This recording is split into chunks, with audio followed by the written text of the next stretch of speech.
एकीकडे महायुती सरकार मोठ्या बहुमताने सत्तेत आलं असलं तरी देखील राज्यामध्ये पुन्हा एकदा राजकीय भूकंप होण्याची शक्यता आहे। यावेळी चर्चेत आहे ती शरद पवार यांची राष्ट्रवादी काँग्रेस।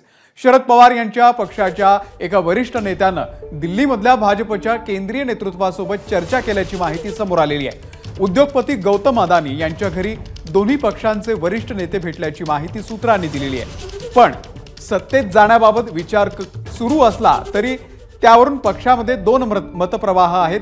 एका गटाला वाटतं की आपण अजितदादांच्या राष्ट्रवादी काँग्रेस सोबत जावं, तर दुसऱ्या गटाला वाटतं की आपण भाजप सोबत जावं। पण दिल्लीतल्या भाजपच्या वरिष्ठ नेत्यांशीच थेट चर्चा सुरू असल्यानं आता स्वतंत्रपणे भाजप सोबत जाण्याच्या ज्या पर्यायावरती विचार केला जाऊ शकतो अशी सुद्धा सूत्रांची माहिती आहे।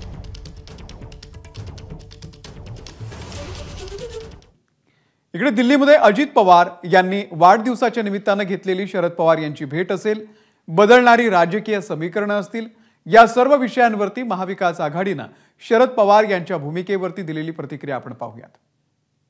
मला असं वाटत नाही की माननीय शरद पवार साहेब त्यांनी जो विचार पुरोगामी महाराष्ट्राचा, त्यानंतर धर्मांध शक्तीपासून दूर राहण्याचा विचार जो यशवंतराव चव्हाणांपासून आम्ही या महाराष्ट्रामध्ये रुजवण्याचा प्रयत्न केला, अशा विचारांपासून माननीय शरद पवार साहेब दूर जातील आणि हे जे भाजपच्या गोटात सामील झालेले हौशे नवशे गवशे आहेत, घाबरून पळून गेलेले, त्यांच्या नादाला लागून काही वेगळा विचार करतील याच्याविषयी माझ्या मनामध्ये म्हणजे अजिबात करणार नाही। मला विश्वास आहे की आत्ताच्या सगळ्या परिस्थितीमध्ये पवार साहेब इतके वर्ष एक पुरोगामी विचाराला धरून त्यांनी संपूर्ण आयुष्य घालवलं आहे। त्यामुळे त्यांनी कुठल्या तरी वेगळ्या दिशेनं त्यांचा जाण्यासंदर्भात ते अजिबात विचार करणार आहेत यावर आम्हाला पूर्णतः खात्री आहे। तुम्ही आत्ताच बोलले की काहीतरी गडबडाच्या प्रकारे घटनाक्रम नाही, काही गडबडी बैठकांचा जोर म्हणजे काही फोडाफोडींचं राजकारण नेहमीप्रमाणे भारतीय जनता पक्षाला दुसऱ्याचे घर फोडणं, दुसऱ्याचे पक्ष फोडणं याशिवाय चैनच पडत नाही।